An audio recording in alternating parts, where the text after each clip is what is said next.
ओम शांति। ओम शांति। आज 4 अगस्त 2026 आज की साकार मुरली के अनमोल मधुर महावाक्य सुनेंगे। मीठे मीठे बाबा के मीठे बच्चे, बाप के राइट हैंड बनना है तो हर बात में राइटियस बनो, सदा श्रेष्ठ कर्म करो। बाप के राइट हैंड बनना है तो हर बात में राइटियस बनो, सदा श्रेष्ठ कर्म करो। प्रश्न है, कौन सा संस्कार सेवा में बहुत विघ्न डालता है? कौन सा संस्कार सेवा में बहुत विघ्न डालता है? उत्तर है, भाव स्वभाव के कारण आपस में जो द्वैत मत के संस्कार हो जाते हैं। भाव स्वभाव के कारण आपस में जो द्वैत मत के संस्कार हो जाते हैं वह सेवा में बहुत विघ्न डालते हैं। दो मतों से बहुत नुकसान होता। क्रोध का भूत ऐसा है जो भगवान का भी सामना करने में देरी ना करे। क्रोध का भूत ऐसा है जो भगवान का भी सामना करने में देरी ना करे। इसलिए बाबा कहते हैं, मीठे बच्चे, ऐसा कोई भी संस्कार हो तो उसे निकाल दो। गीत है, तकदीर जगा कर आई हूँ। ओम शांति। मीठे मीठे रूहानी बच्चों ने गीत सुना। रूहानी बच्चों अर्थात शिव बाबा जो सुप्रीम रूह है, उनके बच्चों आत्माओं ने शरीर रूपी कर्मेंद्रियों द्वारा गीत सुना। अब तो बच्चों को आत्म अभिमानी बनना है, बहुत मेहनत भी है। घड़ी घड़ी अपने को आत्मा समझ बाप को याद करना है। यह है गुप्त मेहनत। अपने को घड़ी घड़ी आत्मा समझ बाप को याद करना है। यह है गुप्त मेहनत। बाप भी गुप्त तो मेहनत भी गुप्त कराते हैं। बाप स्वयं आकर कहते, बच्चों मुझे याद करो तो कल्प 5000 वर्ष पहले मुआफिक फिर से सतो प्रधान बनेंगे। बच्चे समझते हैं हम भी सतो प्रधान थे, फिर हम ही अब तमो प्रधान बने हैं। सतो प्रधान बनना है, जरूर गीत में भी कहते हैं। तकदीर जो गंवाई हुई है वे फिर पाने के लिए तदबीर कराने वाला एक ही सर्वशक्तिमान बाप है। तदबीर कराने वाला एक ही सर्वशक्तिमान बाप है, क्योंकि सबको पावन बनाते हैं ना। बाप बच्चों को समझाते हैं। है रूहानी बच्चों, अब तकदीर बनाने आए हो। स्टूडेंट स्कूल में तकदीर बनाने जाते हैं ना, वह तो छोटे बच्चे होते हैं।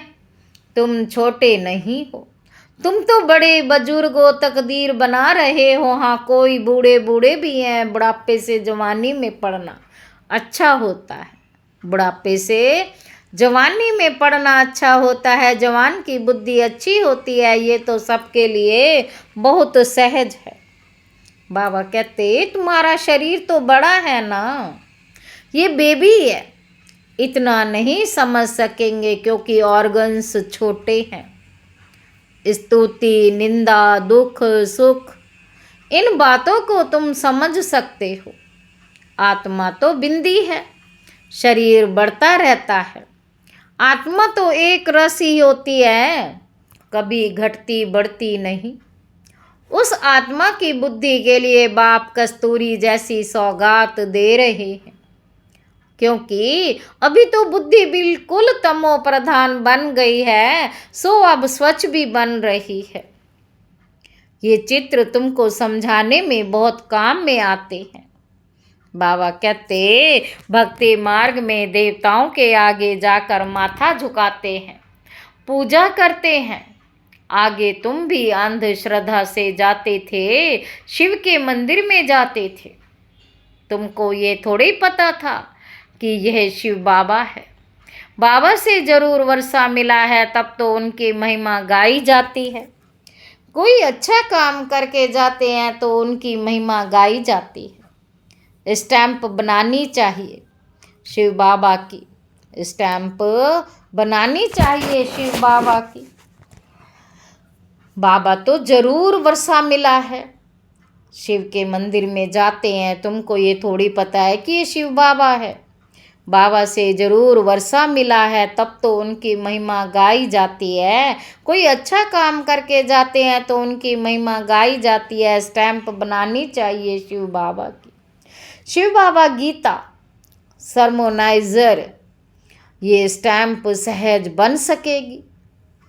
वह बाप सबको सुख देने वाला है। बाप कहते हैं मैं तुमको सुख धाम का मालिक बनाने वाला हूँ। बुढ़िया भी ये समझती होंगी कि हम आए हैं शिव बाबा के पास। जो विचित्र है, उसने इस चित्र तन में प्रवेश किया है। निराकार को विचित्र कहा जाता है। बुद्धि में रहता है। हम शिव बाबा के पास जाते हैं जिसने यह टेम्परेरी चित्र धारण किया है। पतितों को पावन बनाए मुक्ति जीवन मुक्ति देते हैं, अथवा शांति धाम सुख धाम का रहवासी बनाते हैं। मनुष्य शांति के लिए ही कोशिश करते हैं। भगवान मिले तो शांति मिले, सुख के लिए पुरुषार्थ नहीं करते। बस बाप के पास घर जाए, भगवान मिले। इस समय सब मुक्ति की चाहना रखने वाले हैं। जीवन मुक्ति लेने वाले सिर्फ तुम ब्राह्मण ही हो। बाकी सब मुक्ति की चाहना रखने वाले हैं। जीवन मुक्ति का रास्ता बताने वाला कोई है ही नहीं।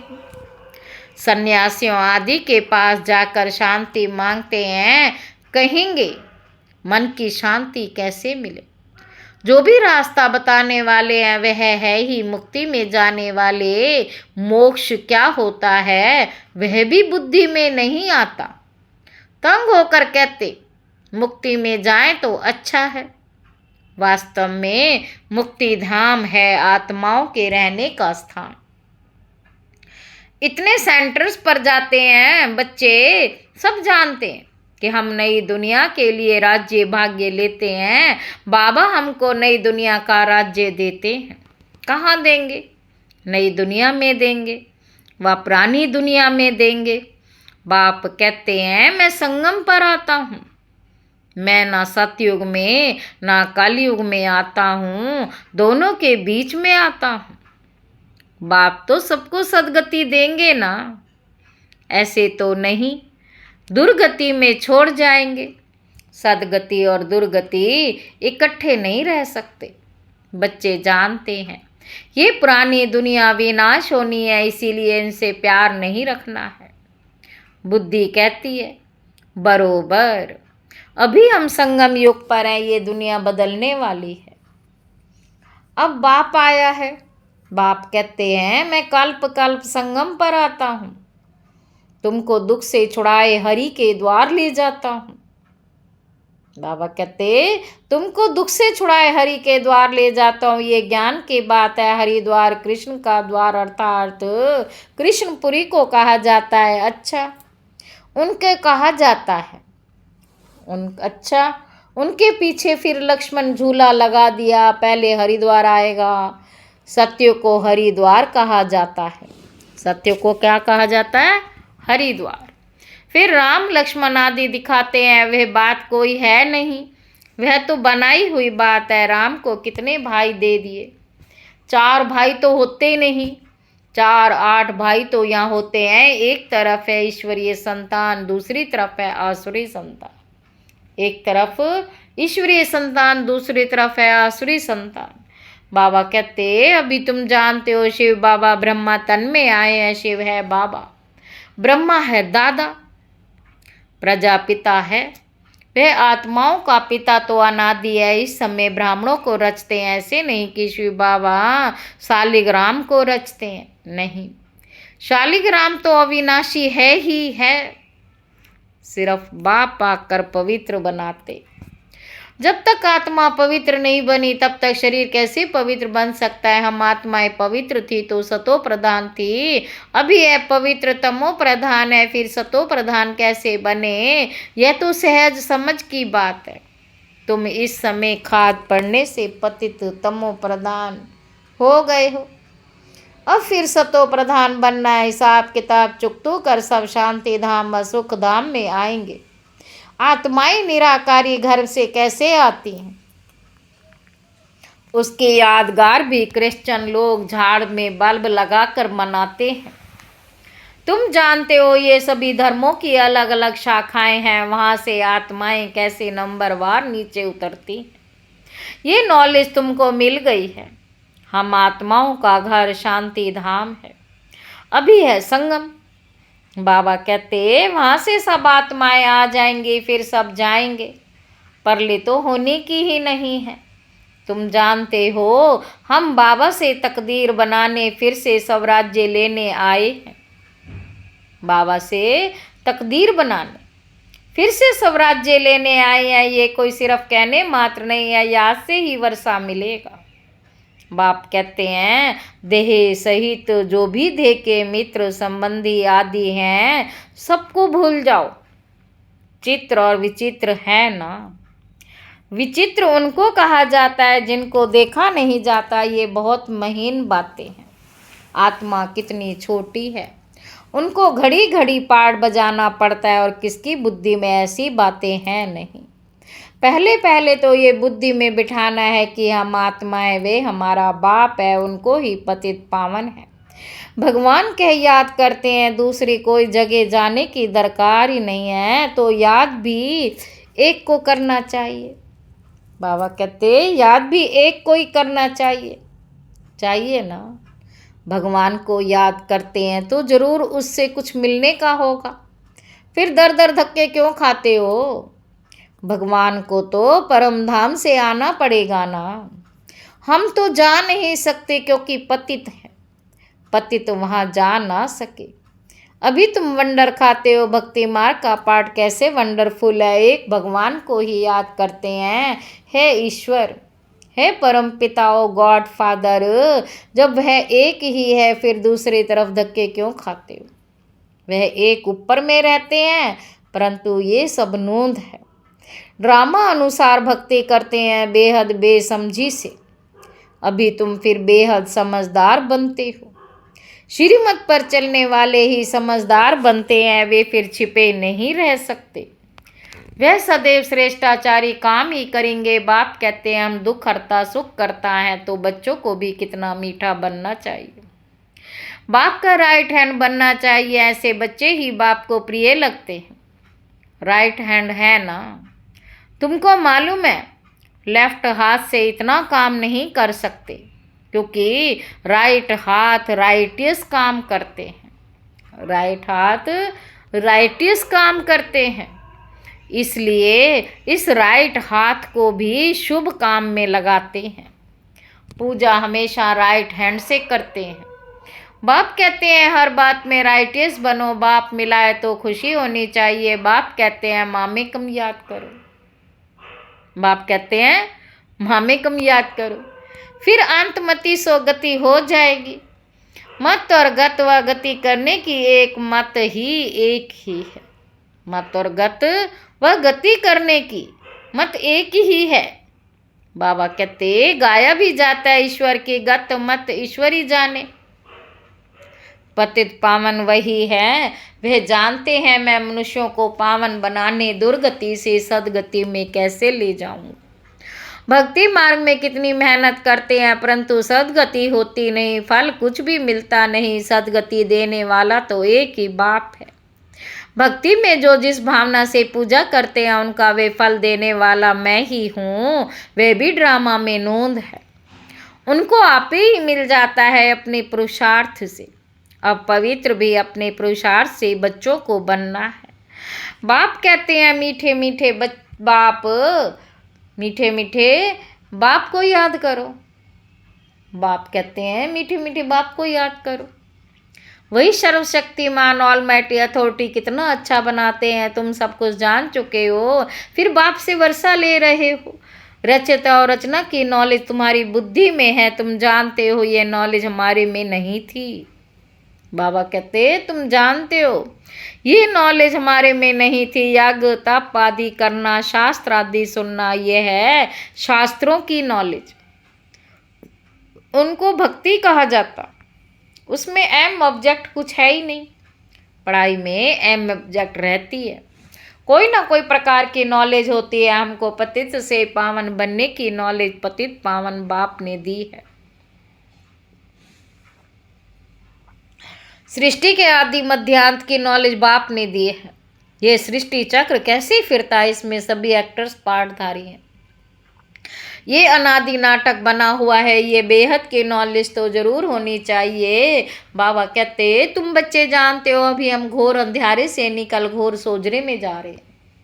घोर अंधेरे से निकल घोर सोजरे में जा रहे हैं। अभी तुम देवता बन रहे हो, ये भी समझाना है कि आदि सनातन तो देवी देवता धर्म है, जिसे हिंदू धर्म कह दिया है। धीरे धीरे ये बात भी समझ जाएंगे। बच्चों को खड़ा होना चाहिए। इसमें तो ढेर बच्चे चाहिए। दिल्ली में कॉन्फ्रेंस करनी पड़े। परिस्तान भी दिल्ली का हो जाता है। ये जमुना का कंठा था, दिल्ली कैपिटल है। बहुतों के हाथ आई है, देवताओं की कैपिटल भी ये थी। दिल्ली में बहुत बड़ी कॉन्फ्रेंस होनी चाहिए, परंतु माया ऐसी है जो करने नहीं देती, विघन बहुत डालती है। आजकल भाव स्वभाव भी बहुत हो गए हैं ना। बच्चों को आपस में मिलकर सर्विस में लगना है। वे लोग भी आपस में नहीं मिलते हैं तो राजाई ही उड़ जाती है। दो पार्टी हो जाते हैं तो प्रेसिडेंट को भी उड़ा देते हैं। द्वैत मत बड़ा नुकसान करती है। फिर भगवान का भी सामना करने में देरी नहीं करते, नुकसान भी बहुत पाते हैं। क्रोध का भूत आ जाता तो फिर बात मत पूछो। इसलिए बाबा कहते हैं गुड़ जाने गुड़ की गोथरी जाने। बाबा क्या कहते हैं? गुड़ जाने गुड़ की गोथरी जाने। बाप बच्चों को सृष्टि के आदि मध्य अंत का नॉलेज सुना रहे हैं। अब कोई धारणा करे व ना करे, वह है पुरुषार्थ पर मदार। बाबा कहते हैं ऐसे नहीं कोई पर बाबा आशीर्वाद व कृपा करेंगे। इसमें कृपा आदि मांगने की बात ही नहीं।